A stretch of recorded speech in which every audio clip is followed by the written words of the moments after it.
नमस्कार। क्या आप भी यह सोच रहे हैं कि आपको जो पीरियड में क्लॉट्स आ रहे हैं यानी कि जो थक्के आ रहे हैं, क्या वो नॉर्मल है या फिर वो डेंजर है? क्योंकि सभी लड़कियों के दिमाग में बात जरूर आता है कि कितना थक्का आना नॉर्मल होता है या फिर कैसा थक्का आना हमारे लिए डेंजर हो सकता है। तो आज हम इसी के बारे में बात करेंगे कि पीरियड्स में अगर आपको क्लॉट्स आ रहे हैं यानी कि थक्के आ रहे हैं, आपने देखा होगा बहुत बार थक्के आ रहे हैं, तो क्या वो नॉर्मल है या फिर नहीं है, इसके क्या कारण होते हैं और आप क्या उपाय कर सकते हैं। अगर आपको ज़्यादा ही आ रहे हैं तो क्या कारण हो सकता है और क्या आपको उपाय करना चाहिए।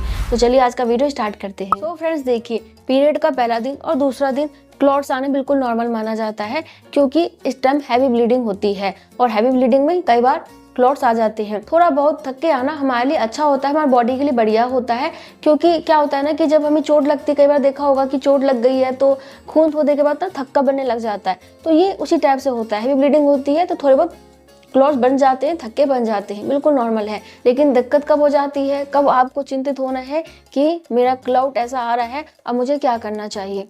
तो देखो जी, अगर आपको काफ़ी हैवी ब्लीडिंग होती है, फर्स्ट डे और सेकंड डे तो होता ही, लेकिन आपको 4-5 दिनों तक 6 दिनों तक की हैवी ब्लीडिंग होती है और उसके साथ आपको काफ़ी ज़्यादा थक्के नज़र आ रहे हैं, ब्लैक कलर के मोटे मोटे थक्के दिख रहे हैं, तो ये डेंजर होता है, ये नॉर्मल नहीं होता है। ठीक है, अब देखो जी, थक्के कितने बड़े होने चाहिए।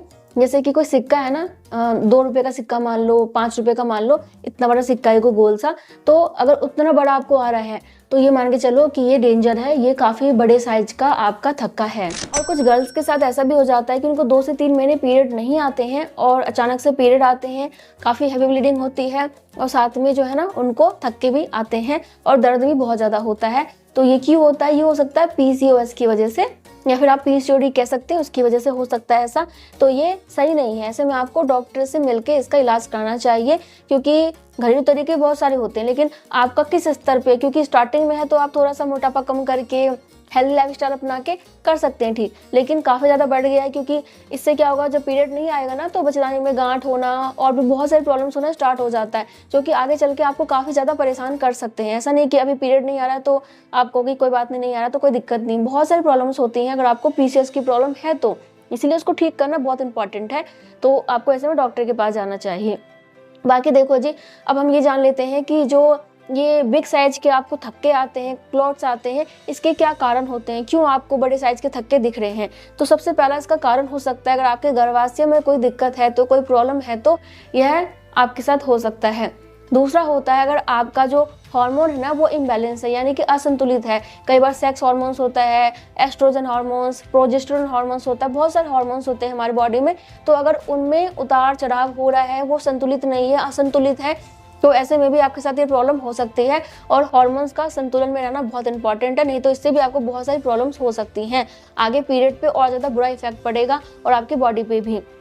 इसके बाद देखो जी, थायराइड, अगर किसी महिला को थायराइड की प्रॉब्लम हो गई है तब भी आपको ये दिक्कत हो सकती है, क्योंकि ये भी एक हार्मोन्स की वजह से होता है, तो इसका भी आपको जांच जरूर करा लेना चाहिए। अगर आपके साथ कुछ प्रॉब्लम हो रही है, पीरियड नहीं आता है या फिर ज़्यादा थक्के बन रहे हैं तो, या फिर पीरियड कम भी आ रहा है, बहुत ज़्यादा हैवी फ्लो हो रहा है, कुछ भी आपको लगता है पीरियड में चेंजेस आए हैं, तो डॉक्टर से जरूर मिलकर जांच कराइए। इसके बाद देखो, बहुत सारी महिलाओं को पता नहीं होता, लेकिन कई बार ना उनके अंदर कैंसर बन रहा होता है और कैंसर की वजह से आपको पीरियड में प्रॉब्लम आते हैं। सर्वाइकल कैंसर का नाम आपने सुना होगा ना, तो क्या होता है कि यह काफ़ी खतरनाक होता है। स्टार्टिंग में ही पता चल जाएगा, इलाज हो जाएगा तो ठीक है, नहीं तो बाद में तो राम ही जाने क्या होगा। तो कैंसर होने पे आपके पीरियड का कलर भी चेंज हो जाता है, कई बार ब्लैक हो जाता है, ब्राउन हो जाता है, अलग टाइप का आता है, बहुत सारी प्रॉब्लम्स हो सकती हैं और आपको थक्के भी आते हैं बड़े बड़े साइज के और आपको काफ़ी दर्द भी होता है।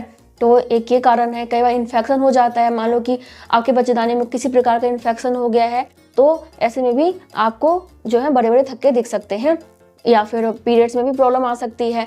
तो अगर आपको कुछ भी ऐसा लगता है तो आपको डॉक्टर के पास जाना चाहिए, ठीक है। और इसके बाद हम बात कर लेते हैं कि और क्या कारण हो सकता है। तो एक कारण डायबिटीज़ भी हो सकता है। बहुत सारे लोगों को आजकल डायबिटीज़ की प्रॉब्लम हो रही है। भारत में कितनी तेज़ी से डायबिटीज़ के लोग बढ़ रहे हैं, आपको पता ही है ना। हर एक घर में आपको डायबिटीज़ का कोई ना कोई मिल जाएगा मरीज, है ना। तो थोड़ा सा आप ये भी ध्यान रखें कि मोटापा बहुत ज़्यादा है और आपको डायबिटीज़ है, ब्लड शुगर लेवल काफ़ी हाई रहता है, तो थोड़ा सा आपको उसको कम करना है, मोटापा कम करना है, ताकि आपका शरीर जो है सही रह सके और आपको जो है पीरियड से रिलेटेड प्रॉब्लम ना हो और आगे चल के और भी बहुत सारी प्रॉब्लम्स ना हो। क्योंकि अभी पीरियड ठीक आ रहे हैं, लेकिन आगे चल के वही है कि आपको PCOS की प्रॉब्लम हो सकती है, मोटापा ज़्यादा होगा तो। और क्लॉट्स भी आ सकते हैं, बच्चेदानी में प्रॉब्लम हो सकती है, बहुत सारी प्रॉब्लम्स हो सकती हैं। खुल के पीरियड आना बहुत इंपॉर्टेंट होता है महिलाओं के लिए। नहीं आता है खुल के, ठीक से नहीं आता है, कम आता है, कम दिनों के लिए आता है, अलग कलर का आता है, तो यह अच्छा संकेत नहीं माना जाता है। आपको उसको ठीक कराना होता है। मान लो कि आप बूढ़े हो रहे हैं, 40-50 के हो गए हैं और उसके बाद ये प्रॉब्लम हो रही है, तो ठीक है, चलो जी अब पीरियड तो खत्म होना ही है, कोई बात नहीं। लेकिन अभी आपकी एज ज़्यादा नहीं है, भले ही आप माँ बन चुकी हैं कि 1-2 बच्चा हो गया, कोई बात नहीं, नहीं आ रहा है पीरियड, बहुत सारे लोग छोड़ देते हैं, लेकिन आपको ऐसा नहीं करना। नहीं तो इससे आपको ना तनाव भी हो जाता है, कई बार चिड़चिड़े हो जाते हैं, अंदर से काफ़ी ज़्यादा आपको वीकनेस महसूस होती है, बहुत सारी प्रॉब्लम्स होती हैं। तो इसलिए थोड़ा सा ध्यान जरूर दीजिए। अब हम जान लेते हैं कि अगर आपके जो ब्लड के क्लॉट्स हैं वो काफ़ी बड़े बड़े आ रहे हैं, बड़े साइज के आ रहे हैं, बिग साइज के आ रहे हैं, तो इससे क्या प्रॉब्लम हो सकती है। तो बहुत ज़्यादा थक्के आने से या फिर बिग साइज के थक्के आने से क्या हो सकता है कि आपके बच्चेदानी में ना पॉलिप्स बनने लग जाती है। अब पॉलिप्स क्या होती है? आपके बच्चेदानी के सबसे अंदर वाली जो परत होती है ना, उसमें बनने वाली गांठ होती है, जिसे कि पॉलिप्स बोला जाता है। और आपने कई बार सुना होगा ना कि बच्चेदानी का गांठ हो गया है, और ये भी सुना होगा कि फाइब्रॉइड हो गई है, गांठ हो गई है, इसकी बच्चेदानी में गांठ बन गई, कई बार सुना होगा आपने। तो ये इसी वजह से हो सकता है, और बहुत दिनों तक रहने से आपको पीसीओडी की प्रॉब्लम तो हो ही जाएगी। तो एक ये भी हो सकता है, बहुत सारी प्रॉब्लम्स हो सकती हैं। तो इसलिए बेहतर है कि अगर आपको कुछ भी प्रॉब्लम होती है, आपके थक्के काफ़ी बिग साइज के बनते हैं, बहुत ज़्यादा आ रहे हैं, तो ऐसे में आपको डॉक्टर से ज़रूर बात करनी चाहिए। जांच करा लेंगे तो पता चल जाएगा नॉर्मल है कि नहीं है। अगर नहीं भी है तो डॉक्टर आपको मेडिसिन देंगे, आप ठीक हो जाएंगे, और आपको बाद में सही से पीरियड भी आएगा, और जो प्रॉब्लम्स आपको होती हैं वो भी नहीं होंगी। ठीक है, और कुछ भी पूछना चाहते हैं तो कमेंट कर सकते हैं। मैं मिलूंगी नेक्स्ट वीडियो में, तब तक के लिए bye bye, thank you so much, नमस्ते।